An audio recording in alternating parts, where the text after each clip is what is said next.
ధ్యానిస్తున్నప్పుడు దేవుడు నాతో మాట్లాడుతూ ఉన్నాడు.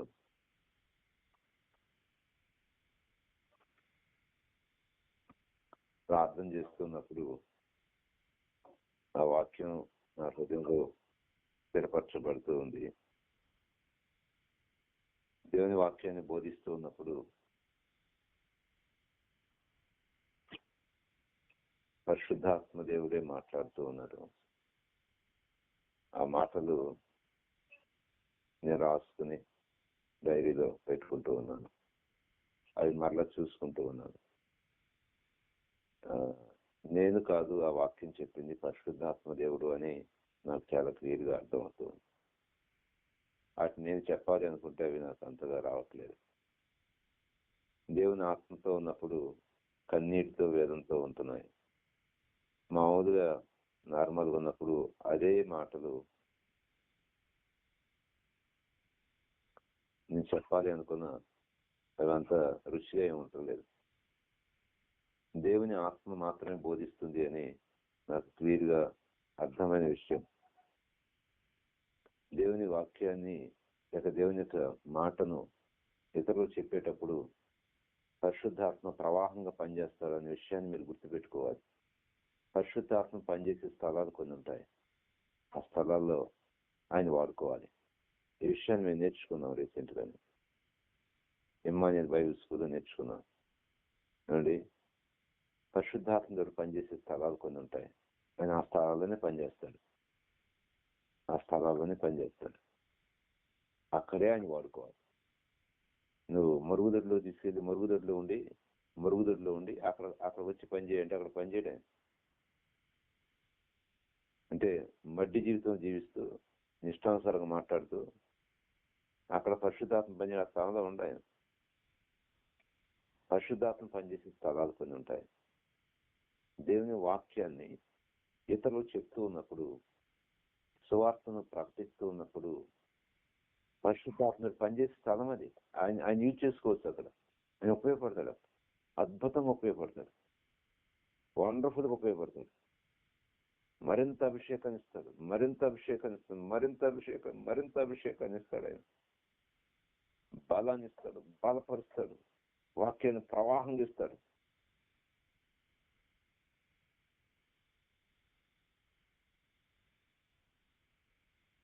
నేను ఇంటికాడ ఏం తేవాలి అనేది మర్చిపోతానని కాగితం మీద రాసుకుని వెళ్తాను. ఎందుకంటే ఏ రోజు గుర్తుండదు. వెళ్తే గుర్తు రాదు. మాది ఇంటికి యాక్సిడ్కి వచ్చేస్తాను. మళ్ళీ మర్చిపోయానే అనుకుంటాను. అట్లా ఒక వస్తువు విషయం వారం రోజులు మర్చిపోయి వస్తాను. అందుకని అట్లా కాదని చెప్పి కాగితం మీద రాసుకెళ్తుంటాను. రాసుకెళ్ళినప్పుడు మొట్టమొదటి ఒకటి కొంటాను. కొన్న తర్వాత మళ్ళీ ఏం కొనాలని మళ్ళీ చీటీ తీసుకుంటాను. మళ్ళీ చీటీ తీసుకుని మళ్ళీ అది కొన్న తర్వాత మళ్ళీ మిగిలిన మర్చిపోతాను. మళ్ళీ చీటీ తీసుకుంటాను.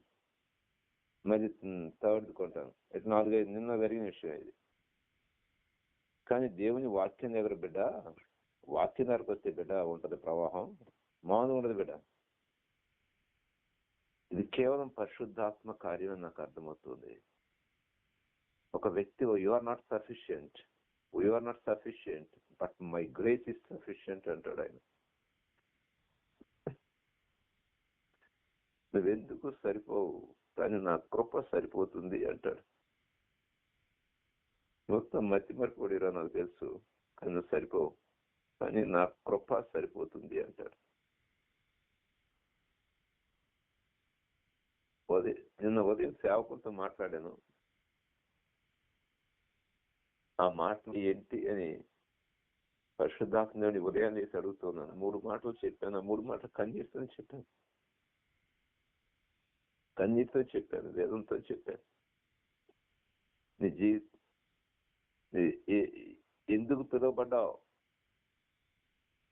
నీ బలం ఏంటి, నీ జీవితం ఏంటి అంటూ పరిశుద్ధాత్మ దేవుడు మాట్లాడుతూ సేవకులతో అద్భుతంగా దీవెనకరమైన వర్తమానాన్ని ఇచ్చాడు. ఆ వర్తమానం ఉదయాన్ని రాసుకోవటానికి పరిశుద్ధాత్మ దేవుడిని అడుగుతున్నా.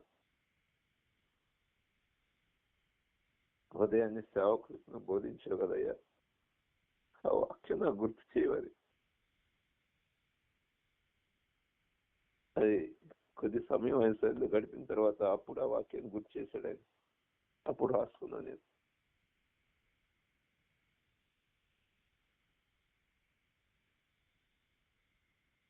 అండి పరిశుద్ధాత్మ దేవుని అనుభవించే వాడికి అర్థమవుతుందండి ఆయన ఎంత గొప్ప దేవుడు. ప్రత్యక్ష గుడారంలో బయట ఉన్న వాడికి అర్థం కాదండి.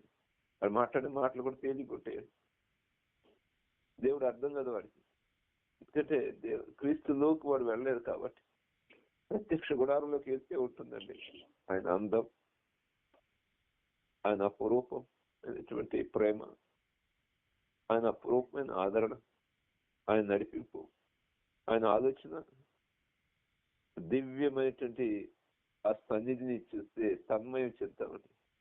ప్రత్యక్ష గుడారంలోనికి వెళ్ళాలండి. బయట ఉన్న వాడికి ఏముందండి, సముద్ర వస్త్రం చర్మం కనపడుతుందండి. అది నల్లగా ఉంటుంది, అందవిహీనంగా కూడా. నలుపో తెలియదు, గోధుమ రంగు కూడా తెలియదు, ఏ రంగు కూడా అర్థం చేసుకోలేము. అలాంటి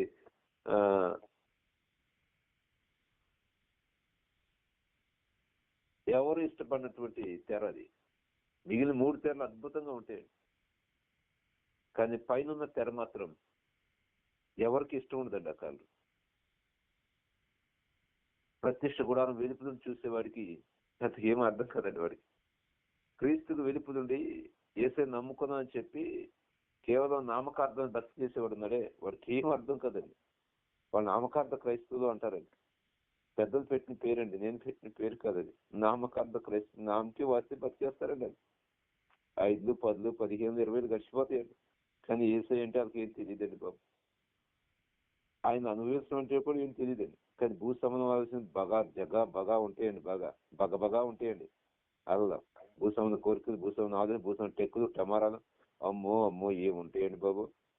అది పేరుకు మాత్రమే క్రైస్తవులండి బాబు. కానీ పక్కా దొంగలండి. ఇలాంటి దిక్కుమాలిన మంద పరలోకం రారండి, ఎక్కడ ఇవ్వబడతారండి. అందుకని వేద పండితులు అంటున్నారండి 1000కి 2 వెళ్తారండి. ఎందుకంటే దౌర్భాగ్యులు కదండి. ఎప్పుడు భూ సంబంధం ఆలోచనలే, ఎప్పుడు భూ సంబంధం గొడవలే, దిక్కుమాలిన ఆలోచనలండి, ఎప్పుడు పంచమాన ఆలోచనలండి. పౌరు మహాభక్తులు అంటున్నారండి, ఫిలిప్పీ పత్రిక 3:18 రండి, మీ దమ్ము ఉంటే ధైర్యం ఉంటే అడగ రండి, చూద్దాం.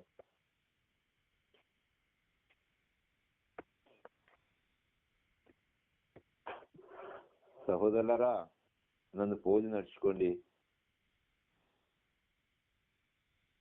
నేను మీకు మాదిరైన ప్రకారంగా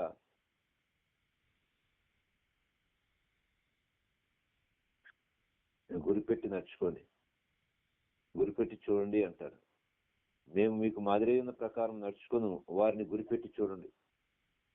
మేము మీకు మాదిరైన ప్రకారంగా నడుచుకునే వాళ్ళు ఉంటారు కదా, ఆ విధంగా వాళ్ళని కూడా చూడండి అని అంటాడు. మీ పైన పెద్దల్ని చూడండి అంటాడు. అనేకులు క్రీస్తు శిలువకు శత్రువులుగా నడుచుకొంచున్నారు.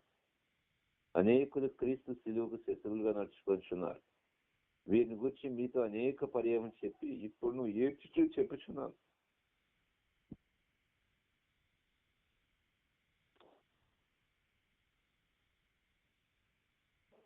ఎందుకంటే పౌలకి అంత భారం. అనేకులు క్రీస్తు శిలువకు శత్రువులుగా నడుచుకొంచున్నారు. వీరిని గురించి మీతో అనేక పర్యాయం చెప్పి ఇప్పుడు నువ్వు ఏడ్చుచూ చెప్పుచున్నాను.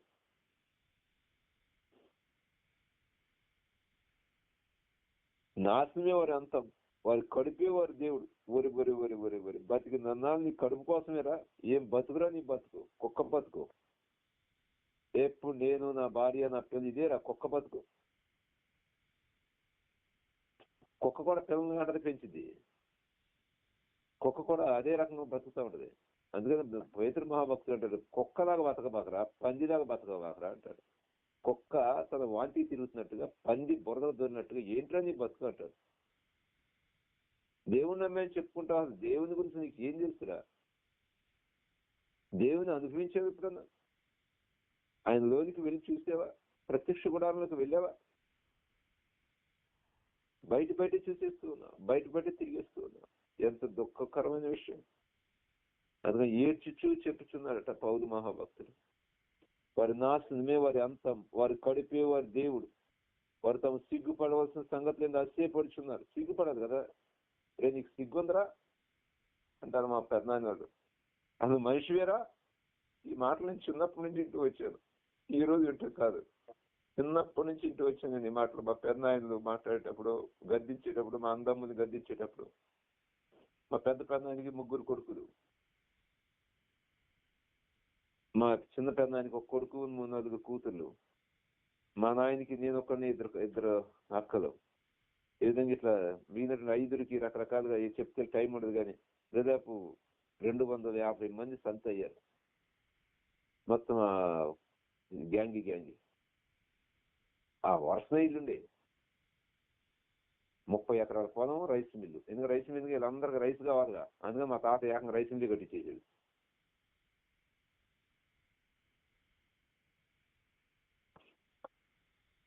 అది మాట్లాడుతూ ఉండేవాళ్ళు. అరే అసలు మనిషిగారా, మనిషిగా నువ్వు అనేవాడు. ఏం బతుకుదండి ఆ బతుకు. క్రైస్తవులని చెప్పుకుని క్రీస్తుని ఎరగకుండా బతకటం ఏంటంటే నాకు అర్థం కాదు. ఏసైని నమ్ముకుని ఏసైని ఎరగకుండా బతకటం, బయటే బతకటం ఏంటంటే. వారి కడుపే వారి దేవుడు, నాశనమే వారి అంతం. వారు తమ సిగ్గుపడవలసిన సంగతులను అసేపడుచున్నారు. అది నీవైనా నేనైనా సమాధానం అండి, ఎవరో ఒకరు కాదండి. మనలో అప్పుడప్పుడు మనలో కూడా స్వభావం వస్తూ ఉంటుంది.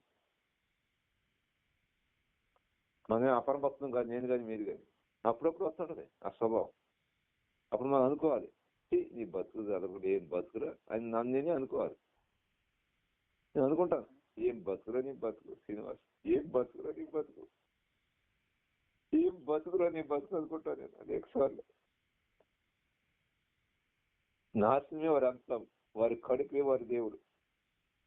తాము సిగ్గుపడవలసిన సంగతులు అతిశయపడుచున్నారు. ఓ కాండగ్రస్తా ఉన్నారు. ఈ భూస్వామ్యం ఏదో కొత్త కలిసి వచ్చిందో, కొత్త ఏదో జరిగిందని భూస్వామ్యం వాటి విషయాలు కాండగ్రస్తున్నారు. సిగ్గులేదురా, సిగ్గులేదు నీకు? గట్టిగా దేవస్థానంలో కన్నీటితో ఆయన పాదాలు కడగలేటువంటి దుర్మార్గుడు నువ్వు.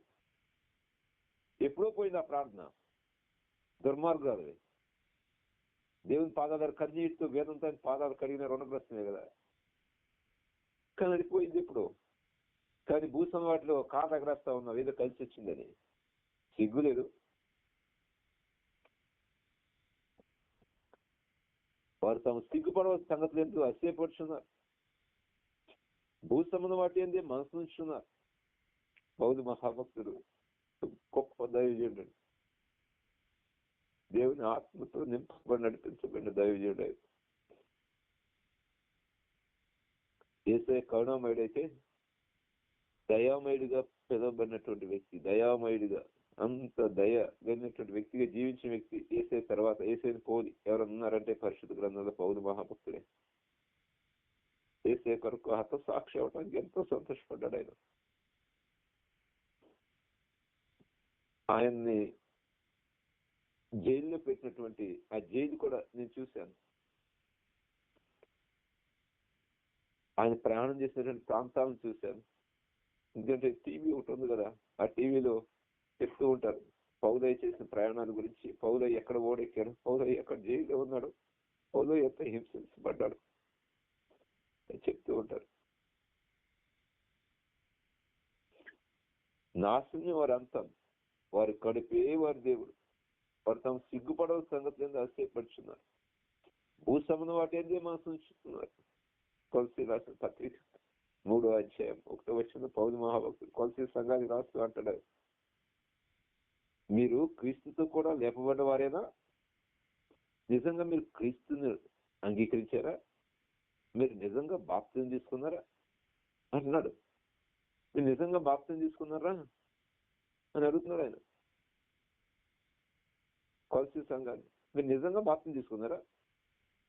నిజంగా మీ పాత జీవితాన్ని పాతి పెట్టారా? రియలా, వాస్తవా? ఒకసారి మిమ్మల్ని మీరు అడుక్కోండి. నిజంగా నువ్వు బాప్తిజం తీసుకున్నావా? నీ పాత జీవితాన్ని పాతి పెట్టావా? సిగ్గులేదురా నీ మొఖానికే? బతుకురా నీ బతుకు. నిజంగా నువ్వు క్రీస్తు కనుక లేపబడితే, నీకు దమ్ము ఉంటే, నీకు చేత అయితే ఇక్కడ రారా, ఈ ఏరియాకి రారా అన్నాడు. మీరు క్రీస్తు కూడా లేపబడిన వ్యక్తిగా నువ్వు ఉండాలనుకుంటే పైన వాటి మీద మనసు పెట్టుకోరా.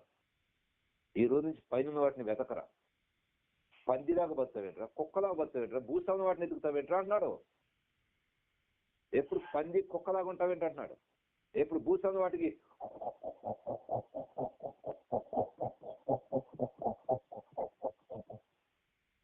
పందులు చూస్తుంటావు, రోడ్డు అంతా వెళ్తుంటాయి. ఎప్పుడు నీకు చెత్త అంటేనే ఇష్టం, వాడికి అశుద్ధం అంటే ఇష్టం. వాడికి ఎప్పుడు అట్లా ముట్టి పెట్టి మరి లేపుతూ ఉంటాయి, గొంటలు చేస్తూ ఉంటాయి. కొంతమంది పేరు క్రైస్తవులు కానీ ఓవర్కే గొట్టాలు పెట్టి లేపుతూ ఉంటారు. కొంత కంపులు చెప్తూ ఉంటారు. ఎగోయిస్టులు, గర్విష్ఠులు, అహంభావులు, అవిధేయులు, దేవుని వాక్యం లెక్క చేయని వాడు, దేవుడి మందిరం అన్న దైవసేవలను లెక్క లేనటువంటి వాడు, దుర్మార్గులు కదా. అరే నువ్వు అసలు బాప్తిజం తీసుకున్నావురా? నీ జీతం పాతి పెట్టబడిందా? అయితే ఛాలెంజ్ నీతో ఛాలెంజ్ ఇది. నువ్వు నిజంగా పాతి పెట్టబడినడు అయితే, సహోదరుడా, నువ్వు నిజంగా పాతి పెట్టబడినడు అయితే ఈ రోజు మొదలుకొని ఈ వర్తమానం తర్వాత పైన వాటి మీద మనసు పెట్టి చూడు. నీ మనసు అలా ఉంటుందేమో చూడు. పైన వాటి మీద మనసు పెట్టి చూడు, దేవుని మీద మనసు పెట్టి చూడు. అది అక్కడ నిలబడదు. అందుకని నువ్వు అక్కడ ఎప్పుడు నీ మనసుని నిలుపుకోలేదుగా అని నీకు అర్థమైపోతుంది. పైన వాటి మీద మనసు పెట్టుకుని బ్రతకటం. నేను పరలోకం వెళ్ళబోతున్నాను, పాటలు పాడుకుంటూ ఆరాధన చేసుకుంటూ ఏ పని చేసినా ఆయన ఆనందిస్తూ, పరదేశులము ప్రియులారా మన పొరమిదిగాదెప్పుడు, నిజముగా మన పొరమిదిగాదెప్పుడు, చల్ మన పొరమిదిగాదెప్పుడు, నిజముగా మన పొరమిదిగాదెప్పుడు, ఎట్లు వచ్చితిమి మనమీ లోకమునకు అట్లే వెళ్ళవలయున్, ఆమింటికి అట్లే వెళ్ళవలయున్, పరదేశులము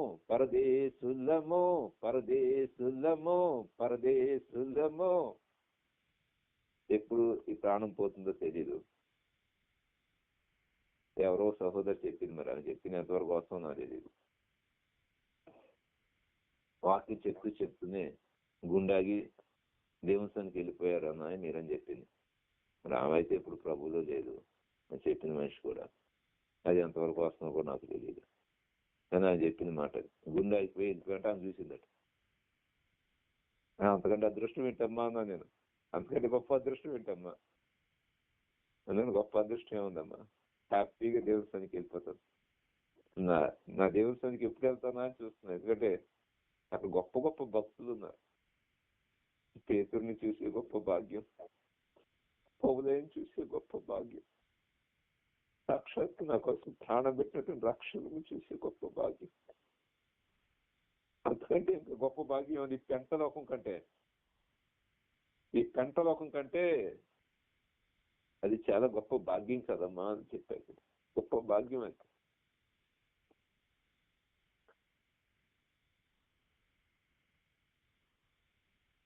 నువ్వు క్రీస్తు కూడా లేపబడ్డావురా, నిజమేనా? నీకు నువ్వు అనుకుంటున్నావా, ఊహించుకుంటున్నావా? సహోదరి వచ్చావా అని అడుగుతాడు పౌలు మహాభక్తుడు. వచ్చావా? పైన వాటి మీదే మనసు పెట్టుకోవాలి. నువ్వు వస్తే నువ్వు ఆల్రెడీ చచ్చావు కదా, చీటి మీద ఎందుకు మనసు పెట్టుకుని వీడి కోసం ఎంపరవారితో కాళ్ళ దగ్గర ఏం సిగ్గులేదు?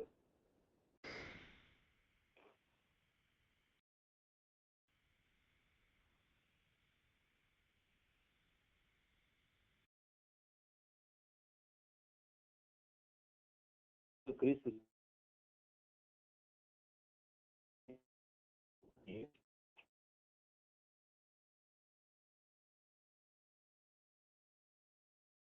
చేపించున్నారు, భూసమైన వాటి ఏంటి మనసు ఉంచుతున్నారు. పరిశుద్ధాత్మ దేవుడు ఈరోజు మీకు చెప్పమను విషయం ఏంటంటే, మీరు ఇత్తడి దిమ్మెల్లోనే ఉండాలి. అవునండి, ఇత్తడి దిమ్మెల్లో ఉండాలని నిన్న చెప్పారు కదా. మరి ఈ రోజు ఏంటి? నిన్న చెప్పారు కదా పాస్టర్ గారు, ఎత్తడి దిమ్మిల్లోనే ఉండాలి, క్రీస్తు నందే ఉండాలి, నాయన నించునుడి అని వాక్యాన్ని జ్ఞాపకం చేశారు కదండి. మరి ఈ రోజు ఏంటి అంటే, ఈ రోజు పరిశుద్ధాత్ముడు ఏం చెప్తున్నాడంటే, నువ్వు నిజంగా క్రీస్తులో ఉన్నావా అని అంటున్నాడు. నువ్వు క్రీస్తులో ఉన్నట్టయితే నువ్వు దేవుని స్తుతిస్తావు. అది దేవుని చిత్తం కదండి. ప్రతి విషయంలో కృతజ్ఞతాస్తుతులు చెల్లించడం మీ విషయంలో దేవుని చిత్తం. That's God's will. నువ్వు ఆ ఇత్తడి దిమ్మిలో విమోచకుడైన క్రీస్తులో, ఇత్తడి విమోచకుడైన క్రీస్తుని చూపిస్తుంది. ఇత్తడి నేను కొన్నటువంటి క్రీస్తుని చూపిస్తుంది. నేను కొన్నాడు ఆయన, వెలపెట్టి కొన్నాడు. నువ్వు క్రీస్తులో ఉన్నట్టయితే దేవుని స్తుతించే బిడ్డగానే ఉంటావు.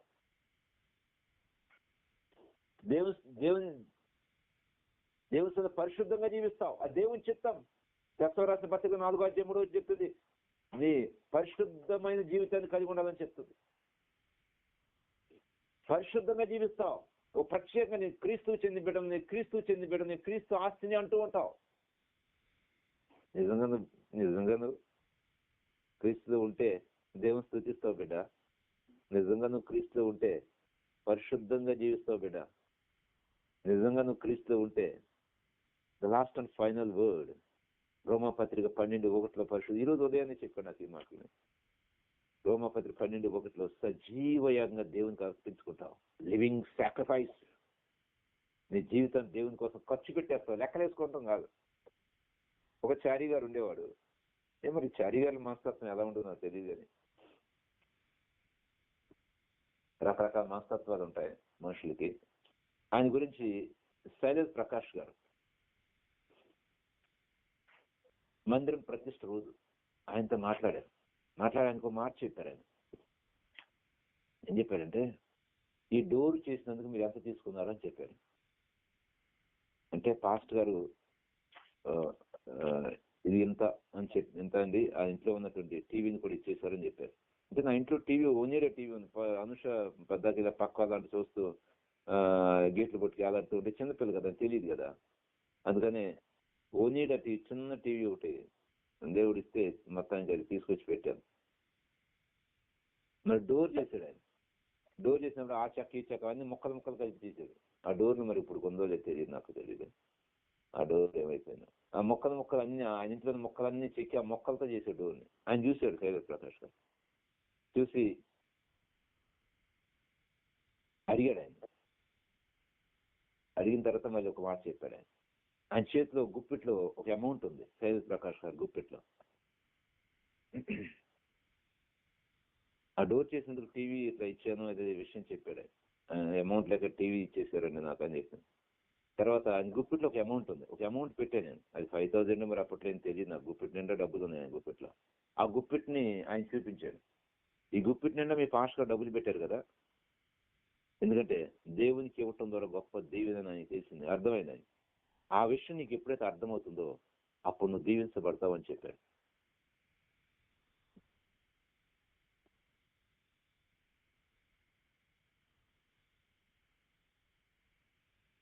ఏమండి, త్యాగం ఉండాలండి.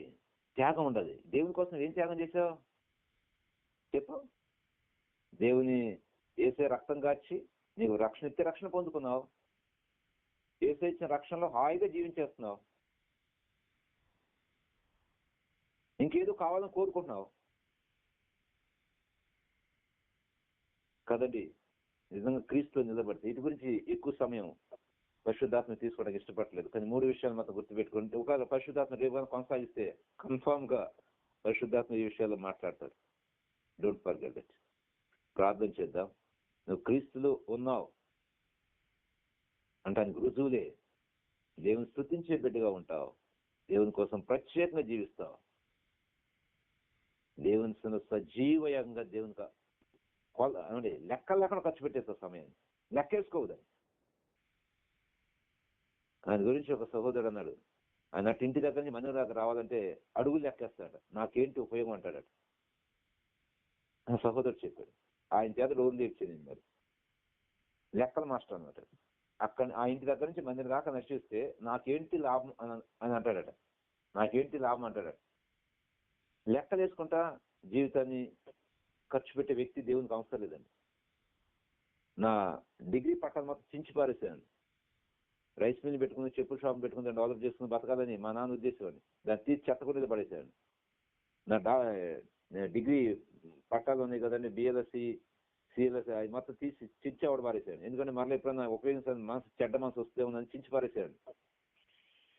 త్యాగం ఉంటే దేవుడు ఖచ్చితంగా నీతో ఉంటాడండి. త్యాగం అండి ఆయన చేసింది. నీకోసం ప్రాణాన్ని పెట్టాడండి. కనీసం ప్రాణం పెట్టిన ప్రేమన్నా కలిగి జీవించాలి కదండి. అప్పుడే క్రీస్తు ఉన్నట్లు ఎక్కండి. పేదల మా తండ్రి, మహోన్నతుడా నీకు ఉందా, నీ కృపలో జ్ఞాపకం చేసుకోండి అయ్యా. నీ జీవన హస్తాలకు మమ్మల్ని మేముగా అప్పగించుకుంటూ, సజీవంగా మీకు అప్పగించుకుంటూ, నేను స్తుతించే బిడ్డలుగాను, నీ పరిశుద్ధంగా జీవించే భాగ్యాన్ని, నీకు చెందినటువంటి బిడ్డలుగా జీవించే భాగ్యాన్ని, సజీవంగా నీకు అప్పగించుకునే భాగ్యాన్ని దయచేయండి అయ్యా. అప్పుడే కదా మేము నీలో ఉన్నామనే విషయం మాకు అర్థమవుతుంది. పక్కోడి కాదు, నాకు అర్థమవుతుంది. అప్పుడే కదా ఇతర దిమ్మిల్లో ఉన్నాం. మేము లోకంలో లేం, ఇసుకలో లేం, లోకంలో లేం. ఆ పిల్లల్ని ఇసుకలో పెట్టకూడదు, ఇతర దిమ్మిలోని పెట్టాలని దేవుడు శాసించాడు. నీ ఇతర దిమ్మిలో ఉన్నావా, క్రీస్తులో ఉన్నావా అంటానికి ఈ 3 గుర్తులు ఉన్నాయి. ప్రేమగల మా తండ్రి, మహోన్నతుల నీకు వందనాలు తెలియజేస్తూ, యావత్తు మహిమ, ఘనత, ప్రభావానికి అర్పిస్తూ, నజరేయుడైన యేసుక్రీస్తు వారి దివ్యనామం పేరిట వేడుకొంచున్నాం పరమ తండ్రి. ఆమేన్.